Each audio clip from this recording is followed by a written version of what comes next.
Happy Tornado Tuesday. Today's April 22nd, 2025, and this is your U.S. Tornado Forecast, a weekly look at tornado activity across the United States. I'm meteorologist Andrew Pritchard, and I run the skydrama.net blog and this YouTube channel. If you're new here, I'm both a meteorologist and storm chaser with a couple decades of experience forecasting tornadoes, and simultaneously just some guy on the internet thinking out loud about tornadoes once a week, and you're ultimately responsible for any decisions you make based off of this video. Now let's talk tornadoes.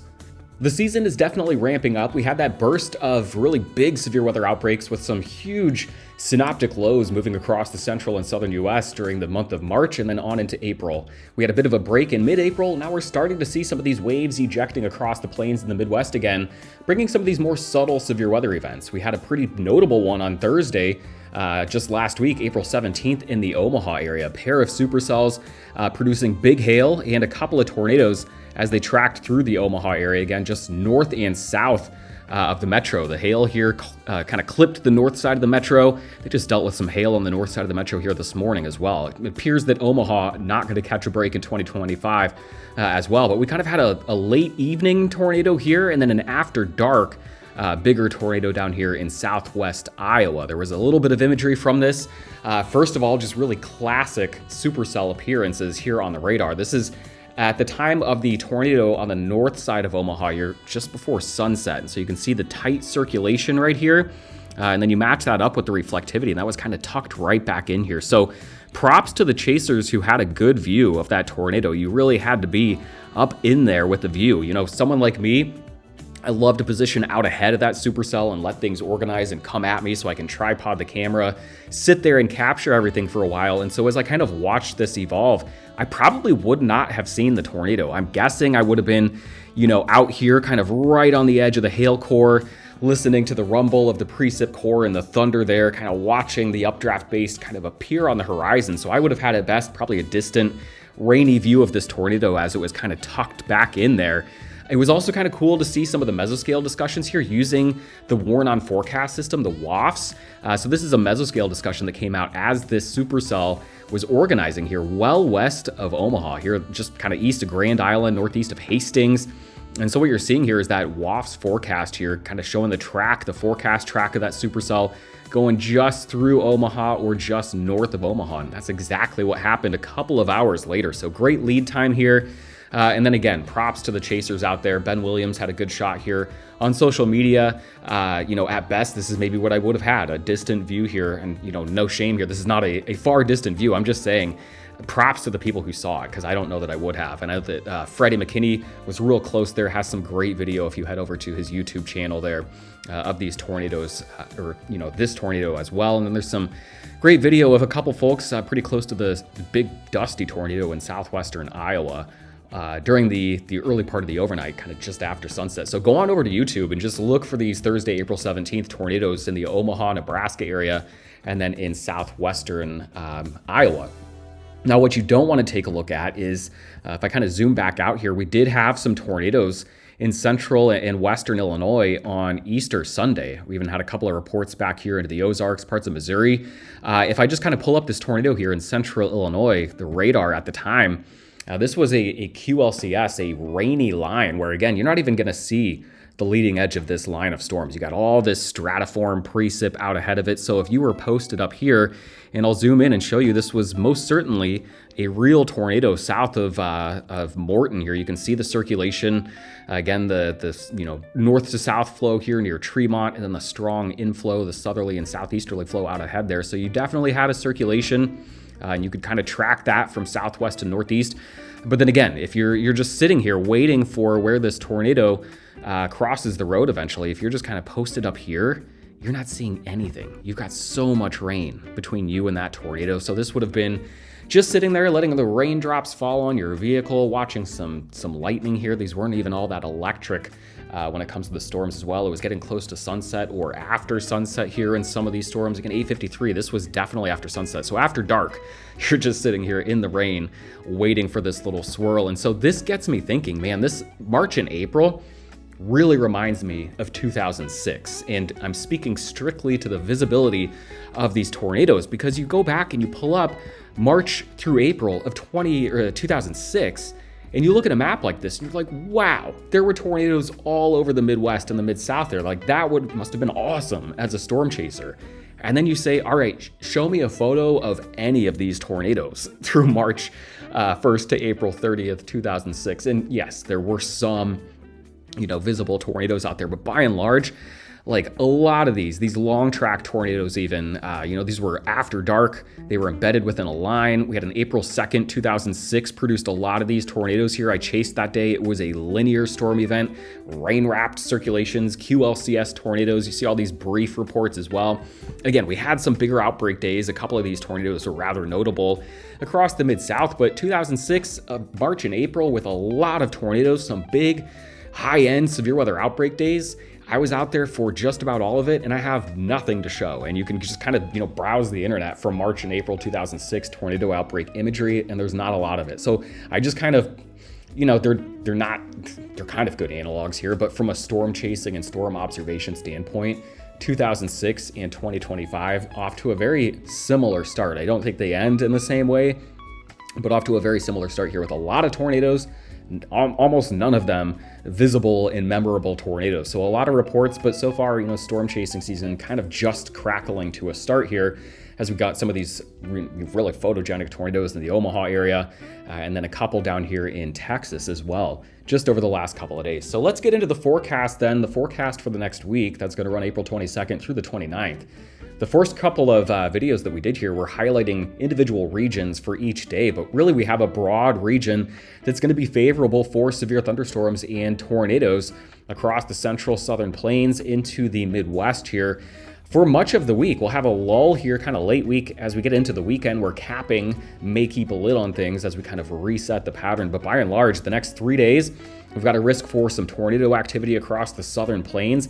And then as we get into the early part of next week, April 26th, the weekend into the Monday, Tuesday period of next week, we do have another increasing risk for organized severe storms and tornadoes across the plains and eventually into the Midwest. So I want to kind of just start off, we'll look at the SPC. They are again highlighting some regions here over the next few days. These are not big high-end severe weather outbreaks, but if you've got the time, you've got the chasecation ability, these are great days to just post up on the high plains and wait for your late afternoon or evening supercells here, and you might luck yourself into a pretty photogenic tornado, again, as some folks have over the last couple of days. So this is the Tuesday, April 22nd tornado risk. We'll look at the models here in just a moment, but then I want to highlight the Wednesday, April 23rd risk. Same locations, generally the high plains here, southeast Kansas, southeast Colorado, southwest Kansas, the Oklahoma Panhandle down into West Texas and eastern New Mexico, and then a very similar region highlighted here for Thursday, April 24th. Again, kind of West Texas up into parts of Kansas here in Oklahoma. We'll watch for the chance for some isolated supercells maybe producing tornadoes. We'll start off then looking at the Colorado State University, their machine learning probabilities prediction webpage. I like to start off with this as well, just kind of highlighting some of the broader regions. We look at the SPC, we've got our human forecasters. They are the best of the best. And then we can look at the models here and where they're kind of highlighting the potential for severe weather. And you see the same thing as I kind of look at the longer range. This is days 4 through 8. So you get that risk we talked about Thursday. I mentioned we're going to kind of mute things probably Friday with capping. Saturday, questionable, may have some isolated supercell activity in the high plains again. Capping will be a concern. And then Sunday, Monday, looking like the potential for organized severe weather across the plains, parts of the Midwest. We'll see about Tuesday as the system begins to move into the Great Lakes, but that frontal boundary remains extending from the Great Lakes down into the central and southern plains. So let's talk about what we've got going on over the next couple of days. I'm going to start off with the high resolution NAM model, and we're going to start off with that risk across the high plains as we get into the afternoon and evening today. This would be Tuesday, April 22nd. Let's go ahead and start off, with the easy button. We're looking at reflectivity and those updraft helicity streaks. We're going to jump over to the 12Z. I just realized that we were on last night's run, and we got the full 12Z in, so no reason not to use the most recent run. Likely going to see capping holding on to things until the later afternoon and early evening, but it's kind of 5, 6, 7 o'clock. We'll look for a couple of storms to initiate along the dry line here from southern Kansas into the Texas Panhandle and parts of far western Texas as well down here. Again, not a big severe weather outbreak, but we could certainly see a couple of these storms begin to rotate. We can take a look at the environment here in just a moment, but just kind of running the high resolution NAM model out, you can kind of pick up on where the SPC is coming from. Again, the best chance for an organized rotating storm from the NAM model is going to be across southwest Texas and then up here into central Kansas. This is going to be disorganized storms, maybe a low-end rotating storm up in that area. So let's look at the environment. Let's take it on back to about, let's say 22Z as storms begin initiating across the region. We can take a look at our dew points here. This will highlight whether or not we've got a real stout dry line, which we don't. We've got a feed of moisture starting to make its way up here from the Gulf Coast. We've got kind of marginal moisture here getting into the region. This is decent for West Texas. We're talking about mid 50s to near 60 degrees. You make your way up into central Kansas, northern Oklahoma, this other pocket where we could have a rogue rotating storm later on today. We're talking about dew points, maybe 55 to 60 degrees or so, and not a real sharp real sharp dry line across the region where we see that sharp contrast in the moisture and then the convergence along it. So this really works against, again, really intense convection developing up and down the dry line. You just got a couple pockets here where maybe some stronger storms will kind of fester across the region. We can take a zone sounding here just ahead of that area where the rotating storm was being modeled by the NAM model. And again, you can see pretty straight photographs. The instability profile is really good aloft. We do have some capping here just around 700 millibars, really good lapse rates down near the surface, 84 for the surface temperature, 59 for that dew point. So probably high-based supercells here. Splitting supercell is going to be possible with those straighter photographs, but you could still have the chance that one of these maybe does the thing, gets cranking really good, and produces a tornado for you there, which would be photogenic. Again, on the high plains, a nice isolated supercell, just getting it done across this region. Either some nice structure, and then that low-end chance for a tornado, I think, right across this region. We'll look at some soundings up here across south central Kansas. You see the same thing. Really good lapse rates, a lot of instability here above, 750 millibars. Got a little bit of capping, really good lapse rates near the surface. Hodograph has a little bit more curvature to it. It's not, not a lot of deep layers here. This is not a big hodograph, but you see some curvature down near the surface. Again, just a chance we could get some intense storms developing during peak heating into the early evening, and then a low chance we could see one of those organized, kind of get the thing done down there across southern Kansas, maybe into northern Oklahoma. And again, that's roughly where the SPC was highlighting that risk. I'll go ahead and jump back. I don't have the tab open still. Sure I do. Just got to jump back and get the right day 2 up. Makes sense. I totally agree with this. Again, just a 2% chance here across parts of Texas, and then again, southern Kansas.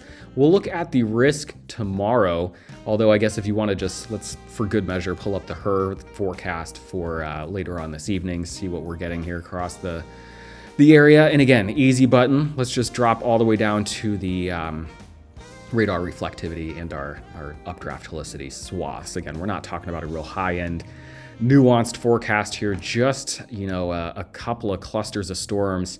Best chance one of these is going to rotate is going to be across southern Kansas, and then down here, I think the best chance is really across southwestern parts of Texas here. And again, just to get a vigorous storm, maybe briefly becoming a photogenic supercell. Let's take a look at where we might target for something like this. I'll pull up Google Maps and then zoom out, way out, too far. Let's zoom in and then kind of look right across this region is where the models have been kind of highlighting. Probably Odessa is where I would target. Odessa, Midland area here. You got some road options. Andrews, if you want to, that's a good name. I've spent some time in Andrews down in the Sterling City area. May of 2021, saw a tornado in the Sterling City area. Waited for initiation here in Andrews, made our way down here. Nice area to chase. Not a ton of roads, but it's nice and flat. A beautiful area for a dusty tornado later on today. So let's call it Odessa for the target today. Let's take a look at the forecast for tomorrow. We'll go ahead and jump back to the 3-kilometer NAM. We're going to jump ahead in time to Wednesday afternoon and evening. And this is when we again have that low risk across this region. Let's check in on our dry line. Is it any better now that we've had another 24 hours of moisture return? The moisture is getting deeper. You still don't really have a real firm north-south dry line across the region. That's fine. You've still got some good convergence down here, some deep moisture in southwest Texas. Maybe spend the night in the Odessa area after your supercell today. You got some dew points pushing, mid 60s to near 70 though out here across the Red River. No real sharp dry line, but there's the chance here with a subtle upper level wave. Let's see what we've got here at 500 millibars. Yeah, just a little sneeze aloft here where you got maybe 30 knots of flow over the top of that deep moisture, just enough to kick off a couple of intense storms across the region. But as we'll load some photographs, some soundings across this region, again, maybe southeast Oklahoma, you got some juice. Again, this is a very juicy profile where you've got temperatures in the mid to upper 70s, dew points near 70 degrees. Your surface-based CAPE is getting into the 3,000 to 3,500 range. The limiting factor here is that we don't have a big trough ejecting. So again, you got a little deep layer shear, but this is not like, you see some curvature here, but this is all the way from the surface to 6 kilometers that you're seeing the curvature. So this is not like, low level curvature. This is just gradual turning with height. Again, not a lot of organization from the storms here, but with some juice, maybe you get a storm, that gets pretty intense across the region. Your better chance is probably, again, going to be down in the Odessa area where you have deeper moisture, a better chance for a vigorous supercell. You see some very, subtle storms here with some updraft helicity streaks on the high plains. That's where we do have some moisture, again, being drawn up in this area. You see the deeper moisture is well off to the south, but we can pull up a sounding in this area, see what kind of, environment these storms would be rocking in. And it's one with a lot of instability aloft. So some hailstorms up in this area. You've got capping just above the surface. So these are not going to be surface-based rotating storms, but could certainly be photogenic. Again, some high plains convection. So if you're out there, you don't want to spend the day down here in, the deep southwest part of Texas and in the Odessa area. You could hang out here on the high plains and maybe get a photogenic storm. You could hang out over here and just get a juicy, disorganized storm, producing a lot of lightning and maybe some severe weather across parts of Oklahoma. Now we'll go ahead and we'll look at, this is going to be our Thursday risk. Check out what's going on. I immediately have my eyes drawn to this boundary here. This has got to be an outflow boundary of sorts being modeled from some convection earlier in the day. So let's take a look. You can see it, same thing right up there. There's probably an MCS ongoing. If I can eventually make my way down here and click on same thing here, reflectivity, updraft helicity. Where does this come from? So this is an MCS that is initiated. Let's pick a new region here. Let's move on up to the Central Plains so we can see this a little bit better. This comes from some probably low-level jet-initiated scattered storms that develop later in the evening on Wednesday. So our Wednesday severe weather risk, you see some rather disorganized storms up here. Again, juicy environment, a lot of instability, not much aloft to kind of support the organization of this. We'll go ahead and check back in with our 500 millibar heights. Yep, you see it, real lack of deep organized flow. You're just tapping into some moisture. Again, we're finally getting some moisture northward into the Central Plains. So these storms are badly needed from a soil moisture standpoint and to kind of get the environment primed for the weekend system. But these storms here on a Wednesday night into Thursday morning continue to organize perhaps into a bigger MCS that leaves a boundary across portions of the Central Plains. So this would be Thursday morning. This take it into kind of mid-morning on Thursday. This would be noon on Thursday. This is again verbatim from the NAM 3. So, is it going to happen exactly like this? Who knows? It's forecasting an MCS though, kind of slowly sagging southward. Again, not a lot of upper level support to steer this. So this kind of makes sense. If we had a really strong jet stream wave, 50 to 60 knots flowing from west to east across the Central Plains, that would steer this MCS from west to east into the mid-Mississippi Valley. Instead, it just kind of rides that deeper moisture south and sags down into the target area. So this could potentially impact that target area as you head through the day on Thursday. Again, we've got that whole region being highlighted on the day 3 outlook from the SPC, from southern Kansas down into western Texas. Again, this is not a tornado outlook. This is their day 3 severe weather probability outlook, but you got to take that into consideration as you start your day Thursday, knowing there's a cold pool up here from an MCS that could be sagging southward without a lot of upper level shear to steer that. So it may want to continue to sag south. It may stall out eventually, and that could be a focal point for a supercell or a tornado later in the day, kind of near that Kansas-Oklahoma border. Where does that boundary set up? I'll go ahead and show it to you one more time with the dew point map. This is the current forecast right now for Thursday evening, about 7 p.m. Central. You see the line right here where you've got lower dew points north of it, higher dew points south of it. There's a boundary here separating the deeper, more unstable air to the south and the cooler, stabilized air to the north. And along that boundary, if it's, again, the right kind of boundary, not one that's super cold and surging south, but one that has that subtle difference in the density there. Again, that hot, humid air, it's light, it wants to rise. That colder, drier air is very dense, and you get that lift along the boundary. You get that baroclinic boundary to provide some spin.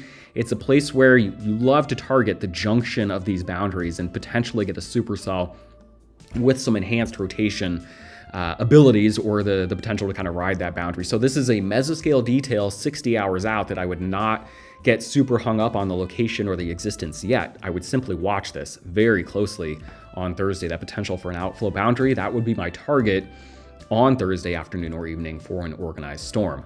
So let's step back. Let's talk about the weekend then. I'm going to do that with the European AI forecast system to try and kind of just time out this wave. It's the first thing that I want to do. So let's look at our upper level winds. We're going to go to 500 millibars. And as we get started here, notice the void over the next couple of days. The risk here from the high plains, of southern Texas, southwest Texas into southern Kansas the next few days. This is very subtle disturbances over the top of a priming warm sector. This is not a big trough coming in from the west. So here's Tuesday evening, April 22nd. This is Wednesday evening, April 23rd. And this is now Thursday evening, April 24th. You're just seeing continued very light 20 to 30 knot flow over the top of this priming warm sector. Not a real sharp dry line, but just enough to support pockets of thunderstorm activity that could become intense at times and maybe find a reason to rotate and produce a tornado. These are not going to be tornado outbreaks, but someone might see a photogenic storm or a tornado the next 3 days beneath all of this. Now the flow comes in as we get into the weekend. So here's Friday.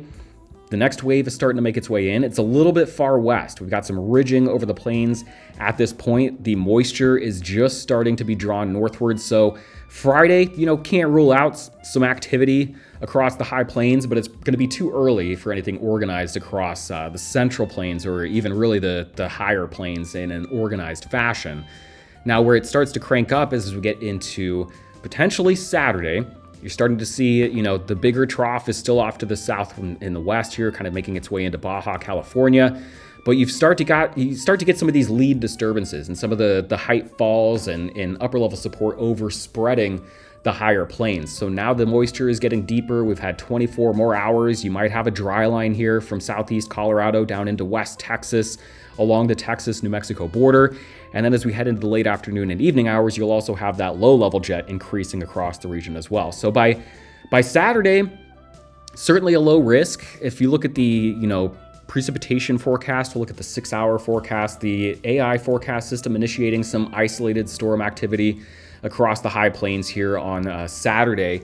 Let's take it into Sunday, though. I think Sunday, Monday, that's your best chance for organized severe weather. You see now the upper level trough, the stronger winds are now starting to overspread the central plains. So it's not lagging west anymore. It's overspreading the dry line. We've had another 24 hours of moisture return from the Gulf of Mexico. So now we have a very deep, it's a very wide warm sector spanning multiple states. So this is not just a very pinched, narrow area that could support, severe weather. This is becoming a widespread area that could support severe weather, being fueled by this big low-level jet. This is your Sunday, April 27th. This is my birthday, by the way. I'm going to be out there again, continuing the hunt for my birthday tornado. Maybe year 38 will be the one. It's amazing. All I ever hope for is the chance to go out and see a storm on my birthday. And, some years, like last year, I was chasing a moderate risk in Oklahoma the day after a big tornado outbreak across Nebraska and Iowa. So a lot of tornadoes around my birthday last year.